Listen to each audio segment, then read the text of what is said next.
Alhamdulillahi Rabbil Alamin. Mes chers frères et sœurs, il ne vous échappe pas qu'il nous reste quelques jours, voire quelques heures. On peut se permettre de dire quelques heures, vu que le Ramadan est très proche. Quelques heures, et nous voilà entrés dans ce mois béni, dont Allah subhanahu wa ta'ala a fait maintes fois l'éloge dans le Saint-Coran. Ce mois dont le prophète alayhi afdalus salatu wa azkat taslim a dit que quand il rentre, eh bien, Allah Jalla wa ala nous facilite l'entrée au paradis. Allah subhanahu wa ta'ala affranchit des gens de l'enfer. Allah Jalla wa ala ordonne à toutes les portes du paradis de s'ouvrir et à toutes les portes de l'enfer de se fermer. Et Allah Jalla wa ala donne l'ordre que tous les shayatin, les diables les plus néfastes, soient enchaînés. Pendant ce mois béni, ayyuhal akhyar, il y a des centaines, il y a des milliers, il y a des millions, il y a des milliards. Abshiru ayyuhal ikhwatul kiram, de musulmans dans le monde entier qui s'efforcent de se rapprocher du divin à travers l'abstention pour montrer l'amour qu'ils portent envers leur Seigneur, l'abstention de nourriture et de boissons pendant de longues journées. Mais ce qui nous importe, ce n'est pas simplement de jeûner, mais c'est avant même de jeûner de savoir comment réussir son jeûne du mois de Ramadan. Comment réussir à jeûner et à passer son mois complet en rendant notre Seigneur Tabaraka wa Ta'ala satisfait de nous. Comment réussir le mois du Ramadan? Et pour cela, on va indiquer quelques pistes efficaces et bénéfiques, Inch'Allah Ta'ala, afin qu'on parvienne tous à jeûner le mois du Ramadan, un mois complet comme il se doit, et afin qu'on puisse profiter au maximum de tous ces trésors que renferme Shahru Ramadan. Et les pistes, on va les voir au billahi tawfiq.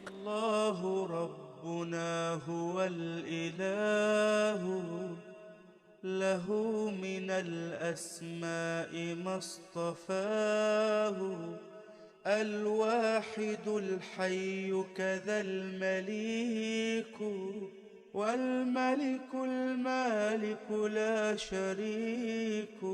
أيها المصلون, le premier conseil que j'ai à donner à moi-même ainsi qu'à mes frères et sœurs pour réussir, ce n'est pas pour jeûner le mois du Ramadan.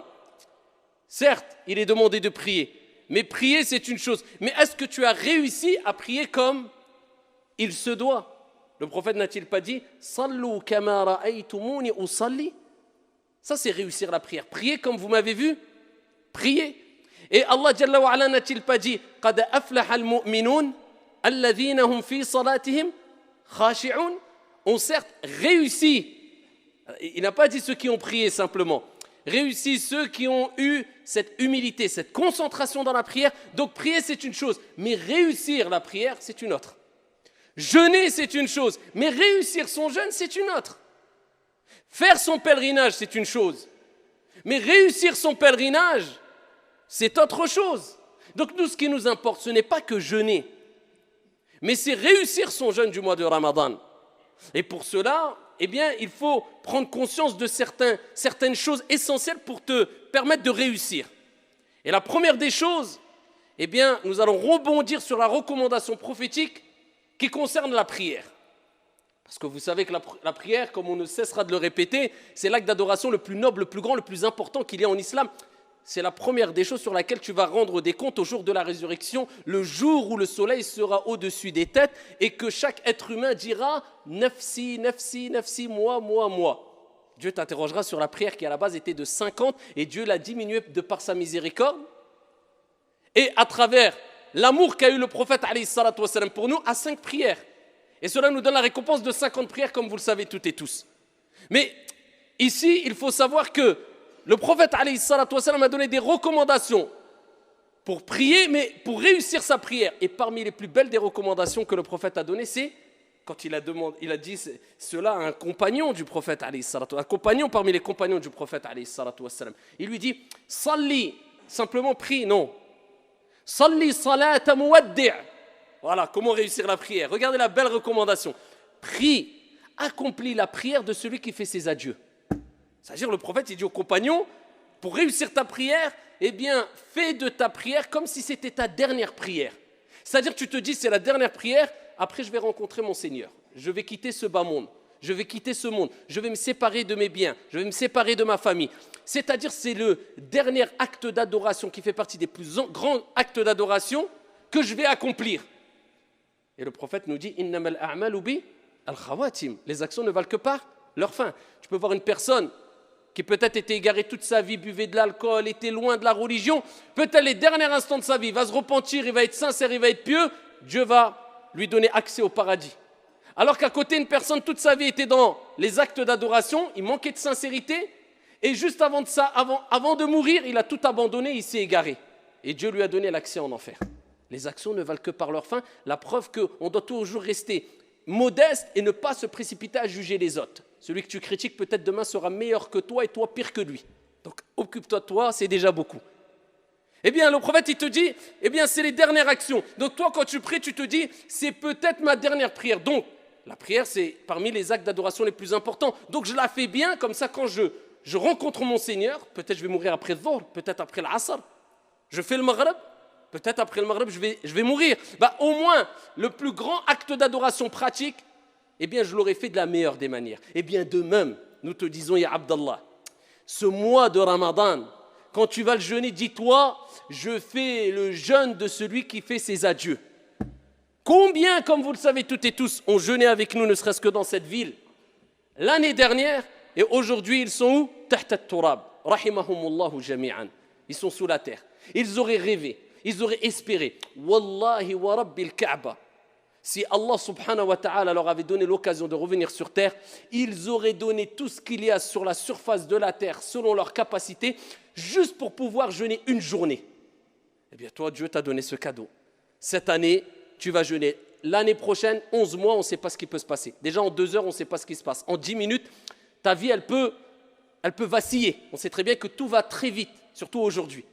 Alors que dire de une année? Donc c'est peut-être ton dernier Ramadan. C'est peut-être ton dernier Ramadan. Et ce que tu vas gagner pendant le mois de Ramadan, wa rabbil Kaaba, de manière générale, tu ne pourras pas le gagner en dehors du Ramadan. C'est le meilleur mois de l'année. C'est le mois où il y a le plus de cadeaux. C'est le mois où il y a Laylatul Qadr. C'est le mois où Allah ouvre toutes les portes du paradis, comme s'il te disait, ça y est, le paradis, toutes les portes sont ouvertes. Il n'y en a aucune qui est fermée. Vas-y, entre par la porte que tu veux. C'est facile. Ya Abdi, oh mon serviteur, fais des efforts, rapproche-toi de moi, le paradis il est à portée de main.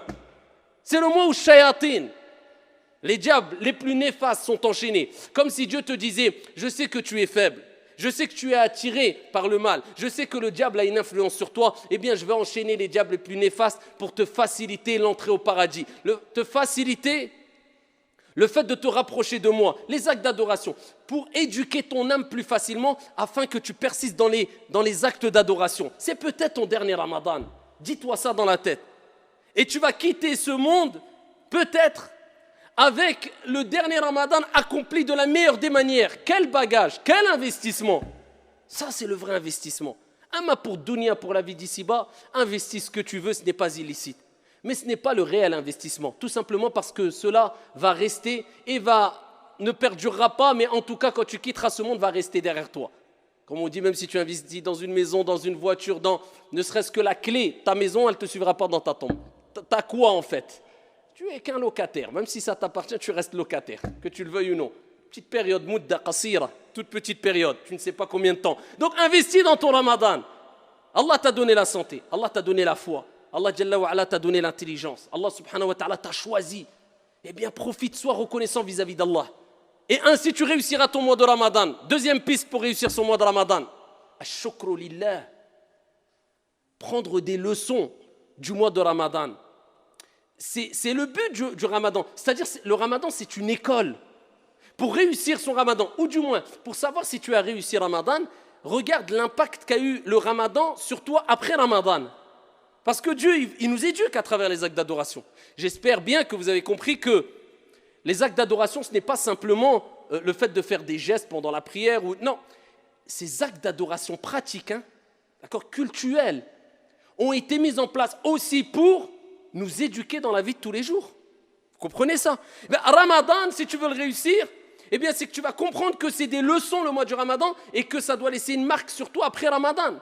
Quand tu viens à la mosquée, et que tu dois venir en marchant, sans courir, et que tu dois t'aligner avec tes frères, tu dois te rapprocher des frères, coller tes épaules, Pas coller les pieds. Beaucoup collent les pieds, alors que dans les 4 écoles, ça n'existait pas. Coller les pieds, c'était juste pour aligner les rangs. Après, tu n'as pas besoin de coller les pieds. Mais aligner les rangs, le prophète, il dit avec douceur, vous rapprochez vos épaules. Vous suivez l'imam. Pourquoi cette discipline? Pourquoi cette organisation? À une heure bien précise. Quand l'heure est passée, ça y est, tu vas prier tout seul.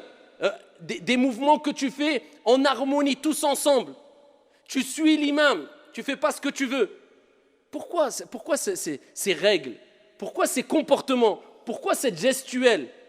Pour nous éduquer, nous apprendre à être disciplinés, à être organisés, à être carrés, à être sereins, à être apaisés. Mais est-ce qu'on a compris cela, nous? Normalement, on doit être les gens les plus éduqués, les plus disciplinés. Et malheureusement, illa man rahimallah, ce n'est pas le cas. Parce qu'on n'a pas compris que derrière les actes d'adoration, il y a une éducation qu'on doit mettre en application dans la vie de tous les jours, quand tu sors, quand tu vends, quand tu achètes. Dans chaque acte d'adoration, on peut puiser plusieurs leçons qui nous permettent d'être éduqués et disciplinés en dehors de la mosquée, en dehors de l'acte d'adoration lui-même. Siyam ou Ramadan, le mois du Ramadan, ça nous pousse à la modestie. Parce que tous les actes d'adoration, eh bien, c'est un des buts. C'est quoi? C'est la modestie, la prière. Tu pries aligné, tu es à côté du riche, tu es à côté du pauvre, tu restes modeste. Le mois du Ramadan, le pauvre ne mange pas, toi tu ne manges pas. Tu es riche, tu ne manges pas. Parce que tu as des millions, tu as le droit de manger avant le Maghreb, abadan, tu attendras le Maghreb. Pour mettre tout le monde au même niveau. Al-Hajj, eh bien tu es riche, tu es pauvre, tu vas mettre tes deux vêtements blancs qui ressemblent à un linceul.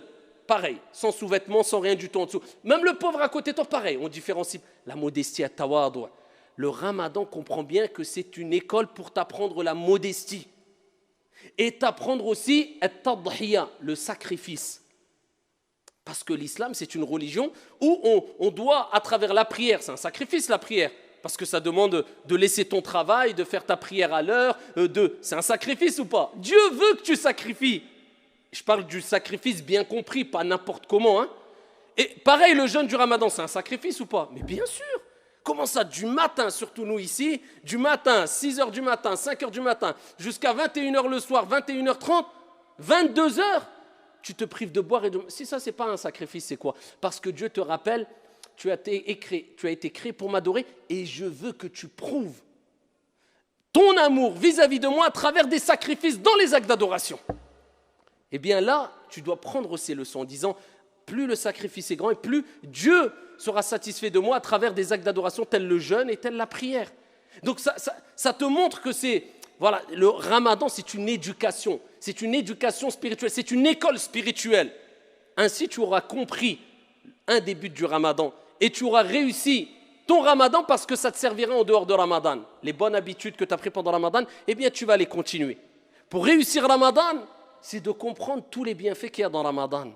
Et parmi les plus grands des bienfaits et les plus beaux des bienfaits, le prophète sallallahu alayhi wa sallam, fi sahih, comme vous le savez toutes et tous, a dit « Man sama Ramadan imanan wa ihtisaba.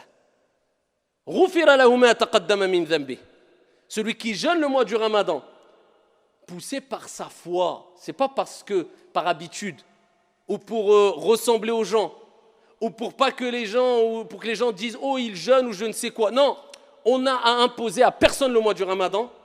Et quand on fait un acte d'adoration, on le fait pour Dieu, pour Allah subhanahu wa ta'ala uniquement. Celui qui fait le mois du Ramadan, poussé par sa foi, en espérant la récompense divine. C'est-à-dire quand tu fais Ramadan, tu espères la récompense. C'est quoi le Jannah, le paradis? C'est quoi? Tu veux réussir ton Ramadan? Eh bien, rappelle-toi de ce hadith, celui qui jeûne le mois du Ramadan, poussé par sa foi, en espérant la récompense divine, tous ses péchés seront pardonnés. Man qama Ramadan kadhalik. Le prophète, il dit aussi, celui qui fait la prière la nuit pendant Ramadan. Alors ça, retiens cela. C'est-à-dire, celui qui, tout le mois du Ramadan, il a fait qiyamul layl, la prière de la nuit. Tout le mois du Ramadan.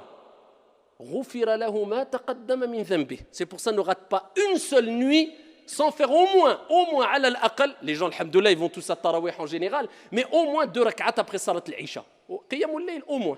Comme ça, tout le mois, tu auras fait Qiyamul layl, le prophète, il dit, celui qui le fait, tout le mois du Ramadan, tous ses péchés seront pardonnés. Par contre, le prophète sallallahu alayhi wa sallam, il nous dit dans le hadith rapporté par Al-Bukhari, et il nous rappelle que Ramadan, ce n'est pas que se priver de boire et de manger, c'est un comportement, c'est un akhlaq, il dit, celui qui ne délaisse pas Az-Zour, le mensonge, et le témoignage, le faux témoignage, quelqu'un qui ment, pendant le mois du Ramadan, il a oublié que Ramadan, c'est avec la bouche, c'est avec les yeux, c'est avec les oreilles aussi.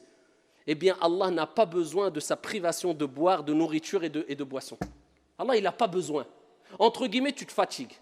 Tu bois pas, tu manges pas, mais Allah, il n'a pas besoin de ton jeûne, parce que tu mens.